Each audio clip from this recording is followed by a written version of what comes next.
हा जो काही कोर्स आहे हा HP Cambridge partnership for education edtech fellowship असं याचं स्वरूप आहे.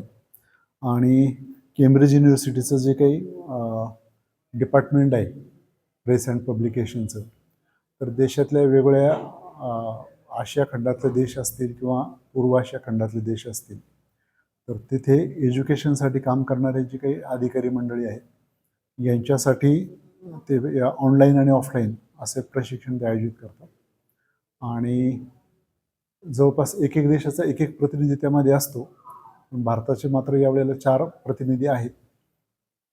आणि शिक्षणामध्ये तंत्रज्ञानाचा उपयोग करणे, शिक्षणामध्ये लिडरशिप क्वालिटीज डेव्हलप करणे आणि मुलांच्या शिकण्यासाठी किंवा त्याला गुणवत्तापूर्ण शिक्षण मिळण्यासाठी ज्या अध्ययन निष्पत्ती असतात, ज्याला आपण लर्निंग आउटकम्स म्हणतो, त्या लर्निंग आउटकम साध्य करण्यासाठी काय करावं लागेल, शिक्षणामध्ये सध्या कुठले एज्युकेशनल ट्रेंड्स आलेले आहेत नवनवीन, कुठले मेथड्स आहेत, कुठले अप्रोचेस आपण वापरतो, कुठल्या टेक्निक्स वापरतो, कुठल्या स्ट्रॅटेजीज वापरतो, जेणेकरून विद्यार्थ्यांचं जे शिक्षण आहे ते सहज सुलभ व्हावं आणि विद्यार्थ्यांना गुणवत्तापूर्ण शिक्षण मिळावं, यासाठीचा हा ट्रेनिंग प्रोग्राम आहे. आणि या ट्रेनिंगसाठी माझं त्या ठिकाणी नंबर लागलेला आहे. खरं म्हणजे या ट्रेनिंगच्या बाबतीत मला काही माहिती नव्हती, परंतु आमच्या खात्याचे जे प्रधान सचिव आहेत आदरणीय रणजितसिंह देओल साहेब, त्यांनी मला कल्पना दिली होती की एक केम्ब्रिजच्या वतीनं आपल्याला नायर म्हणून कॉन्टॅक्ट करतील, ते आपल्याला डिटेल्स देतील आणि आपण तिथे अप्लाय करावं. नंबर लागेल न लागेल, परंतु अप्लाय करून बघा आपण.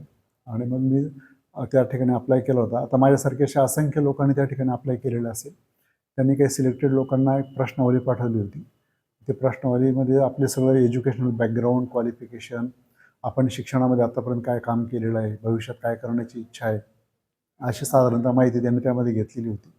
तर ही माहिती आम्ही त्या ठिकाणी त्यांनी प्रश्नावली भरून पाठवली आणि त्यामध्ये जी काही सिलेक्शन कमिटी होती, त्या सिलेक्शन कमिटीनं माझं ॲप्लिकेशन त्या ठिकाणी मंजूर केलेलं आहे. आता याचा जो काही खर्च आहे, ट्युशन फीज असेल किंवा ॲकॉमोडेशनचा तिथला राहण्याचा खर्च असेल, हे सर्व मिळून जवळपास 27 लाख रुपये फीस होती. परंतु त्यांना ते ॲप्लिकेशन आवडलं असल्यामुळं त्यांनी मला फेलोशिप मंजूर केलेली आहे. आणि त्या फेलोशिपमध्ये मला आता येण्या जाण्याचा खर्च असेल किंवा तो 27 लाख रुपये खर्च असेल, तो सगळं केम्ब्रिज युनिव्हर्सिटी त्या ठिकाणी बिअर करणार आहे. सर, कसं वाटतं तुम्हाला तुमची निवड झाल्यानंतर? निश्चित कारण भारताभरातून 4 अधिकाऱ्याची निश्चितच खूप आनंद होतोय. कारण आपल्याला जे शिकणं म्हणतो आपण की शिकणं या अव्याहत प्रक्रिया असते आणि माणूस जीवनाच्या अंतापर्यंत शिकत असतो. आणि त्यात आपण एज्युकेशन खात्यामध्ये वरिष्ठ अधिकारी पदावर काम करत आहोत. आपल्याला शिकणं फार गरजेचं आहे, जेणेकरून आपल्याला विद्यार्थ्यांना त्या ठिकाणी काहीतरी देता येईल. जिल्हा परिषदेमध्ये माझं प्राथमिक शिक्षण झालेलं आहे. अगदी जिल्हा परिषदेच्या प्राथमिक शाळेपासून तर केम्ब्रिजपर्यंतचा जो हा प्रवास आहे तो खरंच अद्भुत आहे. म्हणजे स्वप्नवत अशा प्रकारचा प्रवास आहे आणि खूप चांगली संधी आहे आपल्याला शिक्षणामध्ये काहीतरी करून दाखवण्यासाठीची. आणि म्हणून खूप आनंदी आहे, नातेवाईक आनंदी आहेत, घरचे आनंदी आहेत. तर नक्कीच मला असं वाटतं की या प्रशिक्षणाचा जो उपयोग आहे तो मला माझ्या विद्यार्थ्यांसाठी भविष्यात करता येईल. तर याच्या माध्यमातून तुम्ही अधिकाऱ्यांना, कर्मचाऱ्यांना व शिक्षण घेत असलेल्या युवकांना काय संदेश देणार? संदेश हा देणार की आपण सतत शिकतं राहिलं पाहिजे. कारण इथं डबक्यासारखं नाही आहे की एखाद्याशी तुम्ही नॉलेज घेतलं ना आता मला शिकण्याची काही गरज नाही. शिक्षण हा विभाग असा आहे किंवा शिक्षण ही प्रक्रिया अशी निरंतर चालणारी प्रक्रिया आहे. इथं नित्यनूतन रोज नवे नवे बदल त्या ठिकाणी होत आहेत. कालचं सॉफ्टवेअर आज शिळं होत आहे. अशा या जमान्यामध्ये आपल्याला स्वतःला किती अपडेट असणं गरजेचं आहे. कारण पूर्वी फक्त शिक्षक हा विद्यार्थ्यांसाठी रोल मॉडेल होता, गुरु होता, एकमेव गुरु होता. परंतु आता तसं राहिलं नाही. आता आपण बघत आहोत गुगलसारखा गुरु आहे.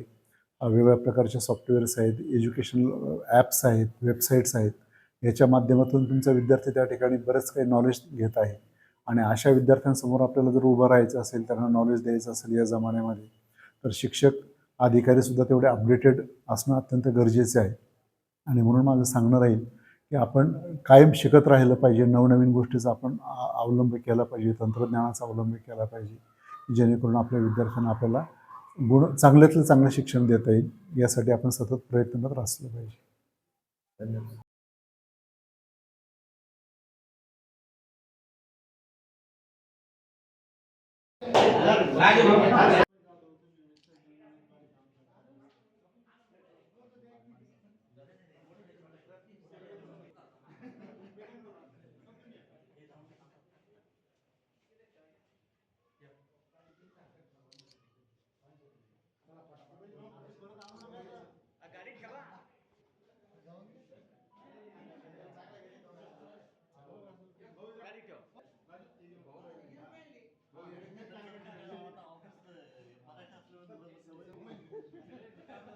तुम्हाला आम्हाला सगळ्याला पुढे करतात आणि ते मागे प्रत्येक वेळेस तसं.